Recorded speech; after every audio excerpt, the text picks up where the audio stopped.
저기 뭐야? 라이트 탱크. 스웨덴 라이트 탱크. Tank destroyers, medium, heavy, cruiser, and infantry tanks. All of these 자, classes 스웨덴 became 경전차 한번 history 보여주나 봅니다. after the Second World War. All this variety of specialized vehicles had to retire in 다양한 favor of 특수 the 차량이 main battle 있다. tank, a new versatile unit of armed forces. The only exception was the light tank. Much like in the middle of the previous century, armies of today have various reasons to employ lightweight, fast, 경전차들이 다 air-transportable vehicles 도태됐는데 with good 현대전차들에 cannons, 의해서 even if it means 살아남은 게 poor 있다 이 protection 말이야. levels.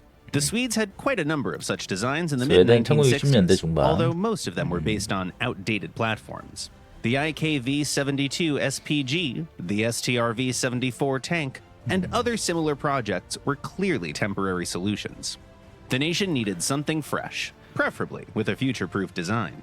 The Ministry of Defense compiled a list of requirements that turned out to be pretty unconventional.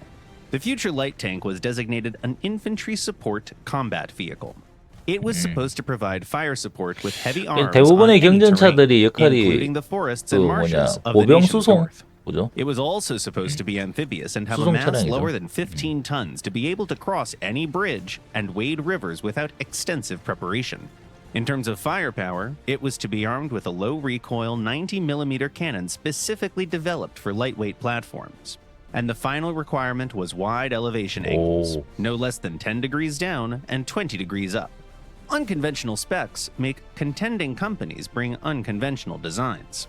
Some propositions, like the one from Bofors, were similar to SPGs with the casemate in the back, like the ASU-57, while others looked like classic artillery. The winning project was a light tank from Haglunds that shared its base with a prototype armored personnel carrier and a mine-clearing vehicle. 지뢰 To 제거 fit within 차량. the mass limit, the engineers cut its armor down to an extreme thickness of only 8 millimeters.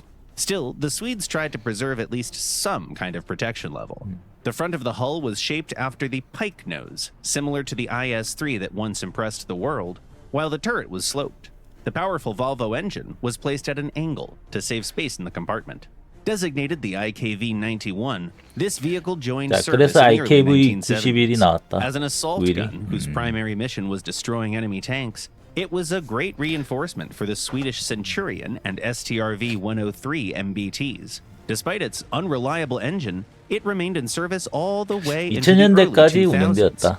The machine had a fire control system with a laser rangefinder, which was pretty advanced for its time.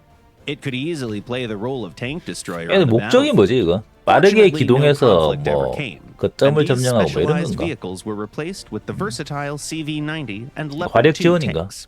보병 Sweden 화력 지원. also developed an export version of the IKV-91 with a 105mm cannon, but it never saw 근데 demand. 구경이 높아졌네요.